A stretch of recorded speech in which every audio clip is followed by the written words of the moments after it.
Straight all day. Tuned into the show where you learn the discipline to show up day after day, to do the work, the confidence to put yourself out there boldly and authentically, and the mental toughness to continue showing up, doing the work, putting yourself out there even when the success you've expected to achieve has yet to be achieved. And on top of all this, you get a huge dose of personal initiative. That is the go-getter energy that moves any one of us, including yourself, to go and make things happen instead of waiting for things to happen. And then you put all this together into a series of frameworks, approaches, insights, strategies, and techniques, all underneath the umbrella of one unifying philosophy that is called work on your game.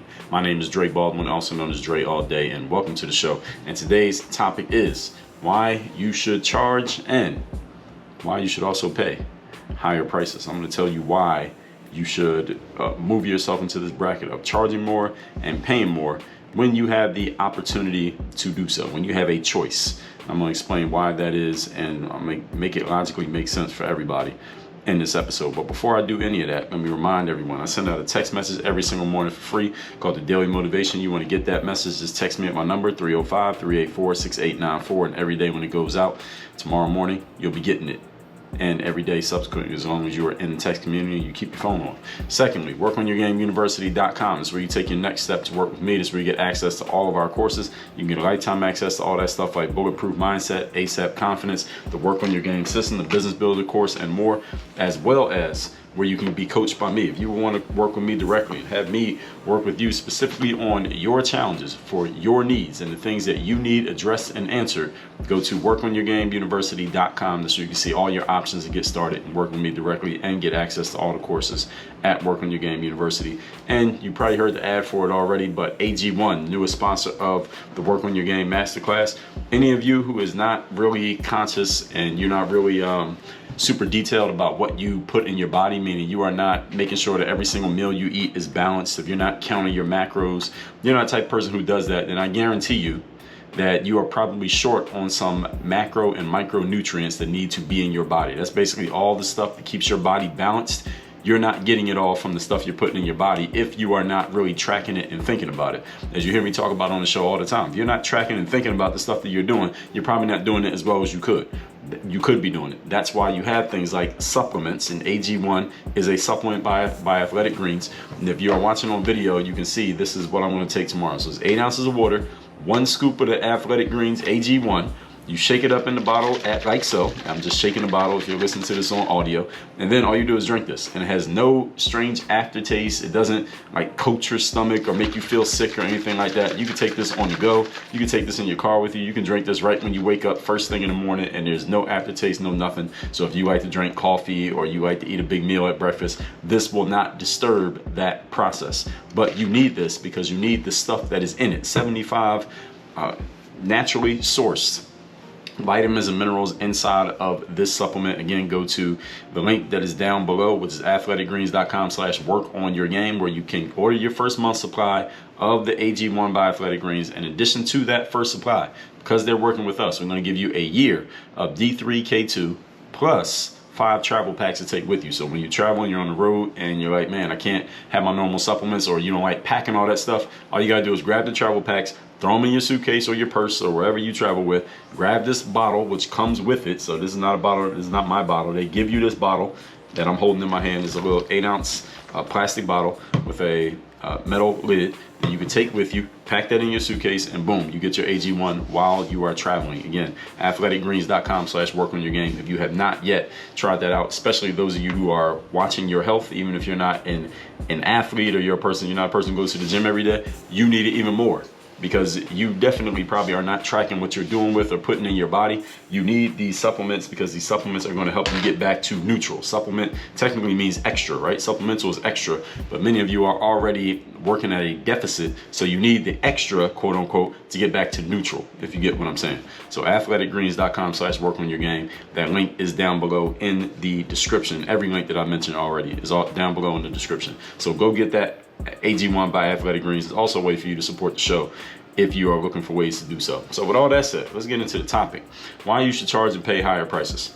I was at the Mercedes dealership a few weeks ago from when I'm recording this.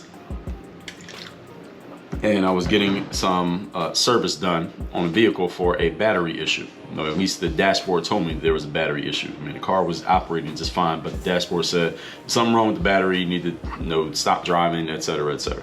So take it to the dealer.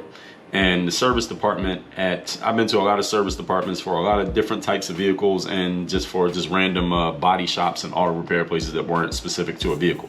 But the Mercedes service department is one of the nicest service departments that I have spent time in. I wouldn't even call it a pleasure to be in the service department. Most people don't want to be there. They have leather couches, clean leather couches. They give you bottled water with the Mercedes branded logo on the water, even though it's all the same water, but we know. They give you some snacks. They actually have valet parking at the service department. I mean, think about when you go to the service department for some other automobiles or some other dealers, it'd be far be it from you to expect valet parking. They have valet parking at the Mercedes dealer. The service department is actually clean. It is very clean compared to other places where I've been that feel like a Greyhound bus station. The Mercedes places like the Ritz-Carlton. And anyway, when they got the chance to look at my vehicle and what needed to be done to it, I was told by the person in the service department it would take about 2 hours for them to do the work that they need to do on the vehicle. And the woman said to me, well, sir, you have two options. You can either wait here if you want to for the 2 hours and just chill in our service department and we'll work on the car and let you know when we're done. Or if you want to go home and come back, we will call a car for you that will give you a ride home. And then when the car is done, we will call you and let you know that the car is done being worked on. You can pick it up and we will send another car to pick you up and bring you back to us. Yes, this happened. This is what Mercedes does. And that's what I did. I actually took that. And they didn't call me an Uber or a Lyft. They called this company called Alto. I don't know if any of you are familiar with Alto. They're basically a ride. It's kind of like it's not a ride share service. It's not like just any random person could just sign up on the app and you be doing rides in 5 minutes like with Uber or Lyft. Alto is a company that provides their own vehicles. So they have this, it's like an SUV. I don't know exactly what kind of car it is. It's the same car every time. And Alto is only available in a few cities. Let me see if I can look it up, because I have the app here on my phone. So I can tell you a little bit more about Alto. But this is not really about Alto. But what they have is, here's what it says. Pre-scheduled rides. So you basically become a member of their app, and the app is like $13 a month or $120 a year. You can pre-schedule your ride. So if you know you're gonna need a ride at 5 o'clock tomorrow morning, you just schedule it, and at 5 tomorrow morning, there's an Alto car waiting for you. They have full fleet access. So they basically have one type of vehicle. It's kind of like an SUV sized vehicle, very nice with the AC, the temperature control. They have cords for you charging your phones and all that stuff. You get your 14-day membership. They have a very nice service that Alto has. And I'm trying to find out what kind of car this is that they have. It doesn't tell me. And actually you can use it what's the word, like a la carte as well, and not become a member. But anyway, the way Alto works is you schedule the ride, the car comes and gets you, and they are only available in a few cities right now. So I know they're available in Miami because they actually came and picked me up and took me back home in Miami. Let me see if I can find what other cities they're available in. Cities are Dallas, Houston, Los Angeles, Miami, DC, and San Francisco. So if you don't live in one of those cities, then you may not even be familiar with what Alto is, but I'm sure that they will be expanding as their business continues to grow. So they sent me this Alto ride. The Alto ride takes me home. Alto comes, picks me up when you're done. It's basically like Uber, but if you gave the first class version of Uber, you get Alto. All right. And this whole experience got me thinking about everything I'm going to share today on both sides of this exchange, both for me as the consumer and for Mercedes in the way that they treat their customers, because there was no money exchange here because the car was under warranty. So let's get into all of this. Point number one, topic once again is why you should charge and pay higher prices. And by the way, just so any of you understand, I think most of you probably get this. I didn't say it explicitly, but if you invest in, when it comes to your vehicles, you invest in a vehicle like, let's say, a BMW. I've never had a BMW, but I'm sure their service department should be either comparable or probably trying to, or you have something that's even higher up. Let's say like a Range Rover or Lamborghini or Ferrari or any of those luxury vehicles where you're spending $100,000 or more on a vehicle. It doesn't even have to be that much, but depending on what the brand is, you should have comparable experiences and comparable stories to share with when you get service. And I'm saying all that because you had to invest a little bit more in order to be aligned with a company that can do a little bit more. And I'm going to explain why that is in today's masterclass. Point number one, when you charge more, you can do more. So this is on the salesperson end. So those of you who are in sales, whether you work for a company that sells things or you are a company, you have a company that sells things, when you charge more, you can do more for your people. So why doesn't, let's just say, if any of you has let's say a Kia or a Toyota, why can't their service departments treat their customers the way that Mercedes treats their customers? Here's the reason why. Because Kia and Toyota do not have the margins to afford to do what Mercedes can afford to do. And for those of you who don't know what that means, let me explain. The prices of their products, let's say a company like Kia. I went to a Kia dealership once and it did not go very well. Not because I did anything wrong, but because the people were very low quality, low level, not very service oriented. They were very transaction oriented. And let's just say I did not buy a Kia. I've never had a Kia. I might have bought one if they were actually nice, but I did not buy a Kia that day. The thing is, they don't have the margins because the prices of what they sell compared to what it costs them to manufacture it, they have very slim margins, meaning the money left over after everything they have to expend in order to do their thing, there's very little margin. Therefore, there's not enough money left for them to invest in like a very nice service department, or having valet, or having water and snacks for people when you come to the service department, or getting you an Alto ride, which probably costs Mercedes. Those two rides that they got from me probably cost them, let's say somewhere between, let's say probably cost them about $50. Now imagine you go into the service department for other vehicles like a Kia, for example. Do you think they would invest $50 in you? Probably not. Why? Because they don't have the margin to do so, and they also don't have a mindset to do so. Let's put that in there as well. Margin's just an excuse. So the prices of their products, let's say a company like Kia, I'm just going to use them as an example because I did have an experience there and it was not good. I'll tell you what that experience was. So I go in a Kia dealership, right? And walk around a little bit. The guy comes up to us, the sales manager or whatever. He says, I'll introduce you to whoever. So it's this big black guy, kind of sloppy looking dude. He says he's going to show us some vehicles. We said, all right, we want to see, let me see this vehicle. So he says, all right, well, we got to go upstairs into wherever the garage, wherever, to look at the vehicle. So the vehicle he couldn't show us the vehicle that was actually on the sales floor. He wanted to take us upstairs into the garage to get the vehicle. Then we were going to test drive the vehicle. I guess this is the way that it works. So when we first met this guy, this big, kind of sloppy black guy, sales guy, he introduced himself, shook our hands, and asked us our names. I told him my name. So my name is Dre. So within 2 minutes, we told him what we wanted to look at. He said, let's go upstairs and let's look at the cars. So go upstairs, look at the cars. And while we're in the elevator, this was literally 2 minutes. We're in the elevator. This gentleman says to me, looks at me and says, oh, can you tell me your name again? I said, dude, I just told you my name 2 minutes ago. And this is what he says to me. He says, I'm sorry, I meet a lot of people every day. I sometimes forget names. And he didn't say it in a tongue-in-cheek, funny way. He said it in a serious way, as if I was supposed to be impressed by the fact that he meets a lot of people every day and he forgot my name. He lost a sale right there within like 90 seconds. Anyway, we look at the vehicle. We're like, all right, let's test drive the vehicle. He says, all right. No, we didn't want to test drive the vehicle. We wanted to know the price of the vehicle. We were just asking, how much does the vehicle cost? I didn't need to test drive a Kia. I didn't need to test drive the vehicle. So this is what he said. So the vehicle comes up and he's like, well, we gotta do it this way. We're like, we don't want to test drive it. Just tell us the price, give us some numbers on this so we have a ballpark idea of how this works. He says, well, I got to bring the car downstairs. That's the only way I can give you numbers. All right, okay. So we go back down the elevator, get back outside, waiting outside. This dude pulls the car up right to the front of the building. And he's like, all right, let's get in and test drive. I said, I don't want to test drive this car. I don't need to test drive a damn Kia. Like, what is going to impress me about test driving this car? And no disrespect to anybody who has a Kia, but I don't need to test drive that. And he says, this is what he said. He says, well, I have to have you test drive it. That's the only way I can give you numbers. So they have this tight, rigid system, I guess, where you have to do steps 1 through 7. If you don't do steps 1 through 7, then they won't give you what you want. And we're like, we don't want to do that. He's like, well, I got to talk to my manager. So he goes inside, he calls his manager. His manager's a white guy, much more clean cut, at least, and much more professional in his communication. And he says, well, he basically reiterates, you have to test drive the vehicle. That's the only way we are allowed to give prices. And I'm like, well, I don't want to test drive it, but I might want to buy it. I mean, are you in a buying business? Are you in a selling car business? Are you in a test driving business? And the guy says to us, this is what he says. He says, well, look, sometimes we're not the right fit for a customer. The customer is not the right fit for us. So look, we'll just say goodbye and leave it at that. And he basically kicked me out of the Kia dealership. This literally happened.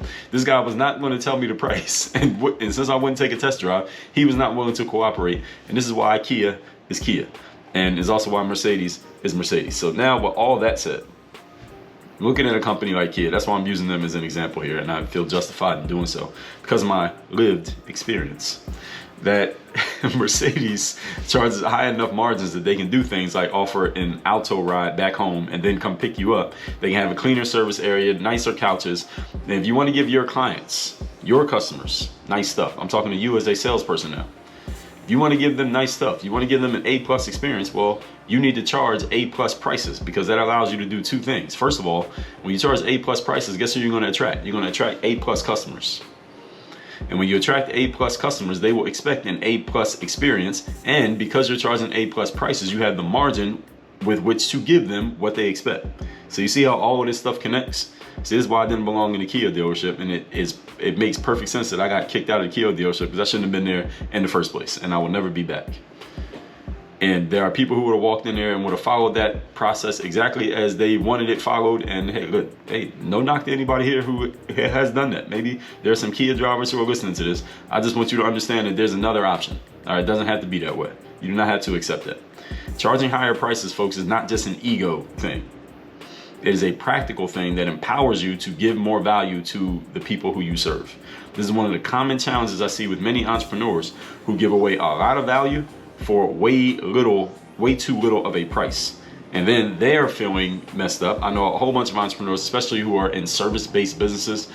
Personal training is one that I see this a lot in. I see it a lot in the coaching / any kind of self-help industry. Well, it's not really self-help because you're helping them, but coaching, help, training, mentoring industries where people get to set their own prices and it's client-based. So that leads to people burning the candle at both ends, where you're not charging enough money for you to have the margin for you to kind of live how you want to live, let alone service your people how you want to service them. And then because your prices are so low, you get a bunch of clients, but they're paying you such little money, you're not making enough, but you got a bunch of people. So you're giving all your time for not enough money. And what happens is you're like, damn, I don't have enough money. I feel stuck. I feel trapped in my business. I'm doing all this work. I'm not making the kind of money that I want to make, but I have all these clients who are not paying me enough. If I raise my prices, they probably won't pay that price. What the hell do I do? I'm stuck in my business. I heard this story way too many times. And that's why I'm making this episode. This is one of the common challenges I see with entrepreneurs, especially in service-based businesses, because a service-based business is probably one of the easiest ones to start because you don't have to have anything tangible to have a service-based business. You just have the ability to talk to somebody and get them to trust that you can help them, and then you just give them a price and they pay you. You don't even need a website, you don't need anything. You just need you. You could be in a service-based business by the end of the day today.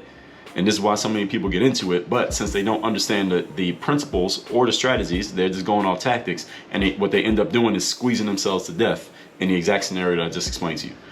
I know I'm talking about at least one person who's listening to this right now. Point number 2. Today's topic, once again, is why you should charge and be willing to pay higher prices. Number 2, here's the paradox of sales. People who spend more money are less of a headache than the people who spend less money. Let me say that again. I want to make sure you got the right words in the right places. People who spend more money are less of a headache than the people who spend less money. In other words, if you work at the service department at Mercedes, you will deal with less headache customers than if you work in the service department at Kia, even though the Mercedes customers spend way more money on their car than the Kia driver spends on their car, generally speaking. There may be some Kias that cost more than some Mercedes, but you get the point, the general point that I'm making here.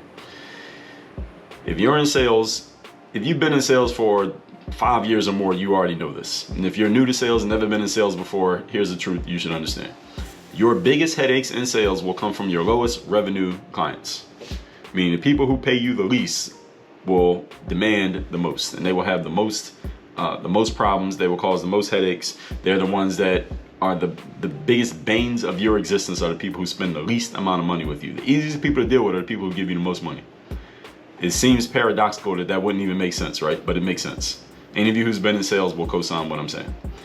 Your top 25% clients, those of you who are in sales, rarely cause problems for you. It doesn't mean you don't have to work. It doesn't mean you don't have to show up and do things for them. They have expectations, but they don't cause problems. The headache customers are the ones who aren't even spending that much money. So here's the thing. Wouldn't it be great to have more of the people who are in your top 25%? Like if you look at your client list, anyone here who's in business, look at the people who are spending the most money with you. Let's say the top 25% of people who spend money with you. Wouldn't it be great if just all your business was just people like them and you just got rid of everybody else?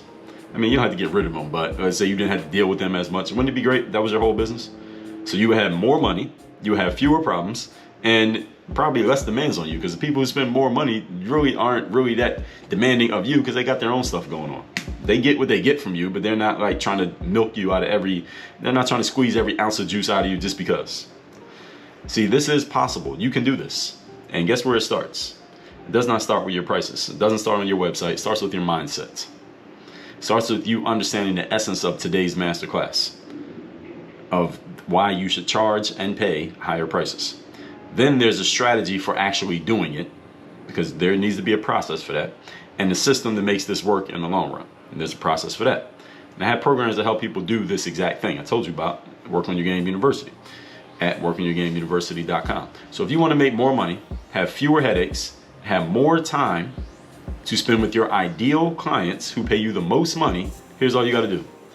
Raise your prices. Now, of course, you got to get some people who actually pay it. Now, that's a whole different thing. But you must actually be worth that amount, and you have to believe that you're worth it. That's the way you get people to pay it. Again, come into university and I'll show you exactly how to do it. It doesn't matter what business you're in. Point number 3. Today's topic, once again, is why you should charge and pay higher prices. Number 3, if you want to level up in your relationships, go to where the people are. What people? It depends. What people do you want to level up to? If you want to level up in your relationships, what does that mean? What does that look like? What does it sound like? What do those people look like? What do they do? Where are they at? Where do they hang? What are they thinking about? What are they talking about? What kind of relationships do you want to build, and with whom? How would you like to level up? Usually when people say level up, usually we mean some form of expansion, abundance, doing more, and doing better. Isn't that usually what people mean?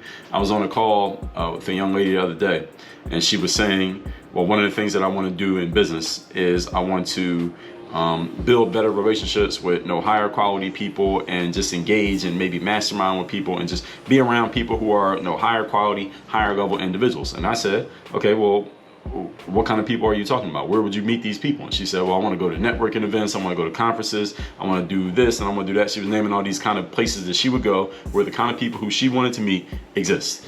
And the whole point is, that's usually what people mean when they say level up. Some version of what I just said. I mean, you want to expand, you want more abundance, you want more, you want better, you want higher quality and higher level. Rarely when somebody says level up, do they mean they want to downsize.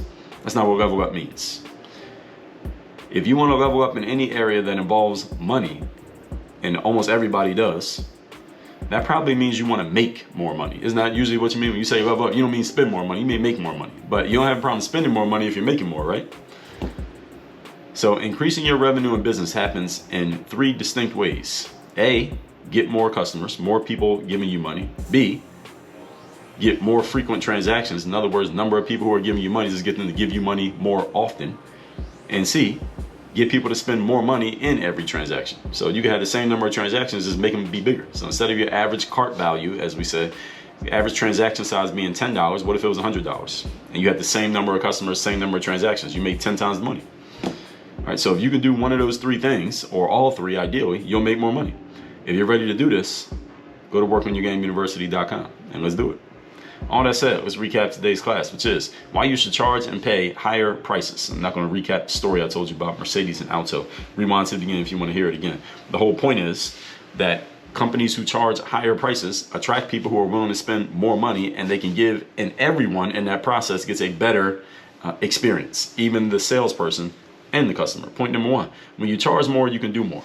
All right, the reason why a high-end company, so any of you who's ever flown first class, or any of you who's ever been in an executive suite, or any of you who's ever stayed in the penthouse at a hotel or something like that, you paid more for an experience, you notice that they can do more for you, they can give you more. The reason why they do more and give you more is because you spent more money. They have more money to play with which they can do great things for you. There's not some magic trick, folks. If you want to do more for the people that you serve, charge more money. You will draw in higher quality people who are less of a headache, and you can give them more stuff, and you have more money left over. Point number 2, sales paradox. People who spend more money are less of a headache than the people who spend less money.